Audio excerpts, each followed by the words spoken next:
Hi, this is Mrs. Sonza-Novera, and today I'll be reading you the story, Alexander and the Terrible, Horrible, No Good, Very Bad Day.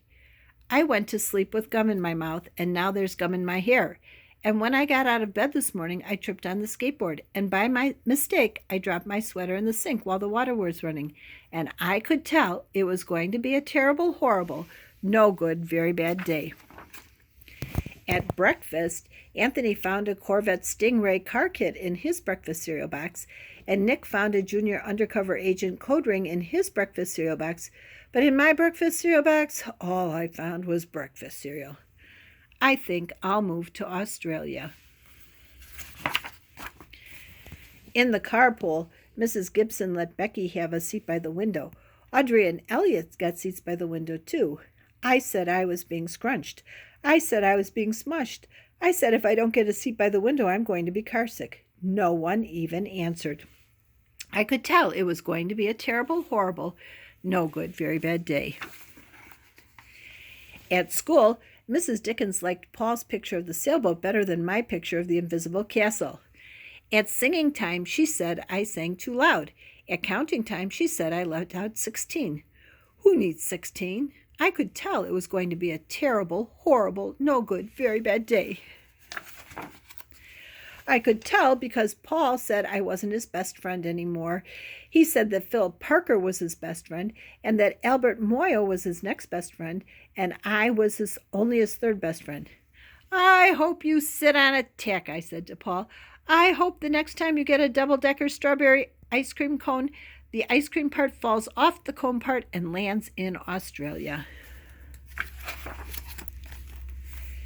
There were 2 cupcakes in Philip Parker's lunch, and Albert got a Hershey bar with almonds, and Paul's mother gave him a piece of jelly roll that had little coconut sprinkles on the top.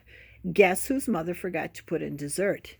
It was a terrible, horrible, no good, very bad day. That's what it was, because after school, my mom took us all to the dentist, and Dr. Fields found a cavity just in me. Come back next week and I'll fix it, said Dr. Fields. Next week, I said, I'm going to Australia. On the way downstairs, the elevator door closed on my foot, and while we were waiting for my mom to get the car, Anthony made me fall where it was muddy.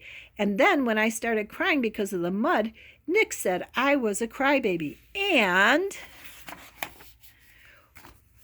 while I was punching Nick for saying crybaby, my mom came back with the car and scolded me for being muddy and fighting.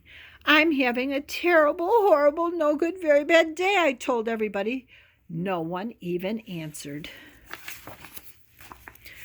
So, when we went to the shoe store to buy some sneakers, Anthony chose white ones with blue stripes. Nick chose red ones with white stripes. I chose blue ones with red stripes, but the shoe man said we're all sold out.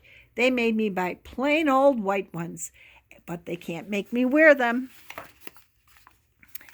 When we picked up my dad at his office, he said I couldn't play with a copy machine, but I forgot. He also said to watch out for the books on his desk, and I was careful as could be, except for my elbow. He said don't fool around with his phone, but I think I called Australia. My dad said, please don't pick him up anymore. It was a terrible, horrible, no good, very bad day. There were lima beans for dinner. I hate limas. There was kissing on TV. I hate kissing. My bath was too hot. I got soap in my eyes. My marble went down the drain, and I had to wear my railroad train pajamas. I hate my railroad train pajamas. When I went to bed, Nick took back the pillow he said I could keep, and the Mickey Mouse nightlight burned out, and I bit my tongue. The cat wants to sleep with Anthony, not me. It's been a terrible, horrible, no good, very bad day. My mom says some days are like that. Even in Australia. If you like the story, it's part of a series of Alexander books that you can also read, written by Judith Viorst. Bye.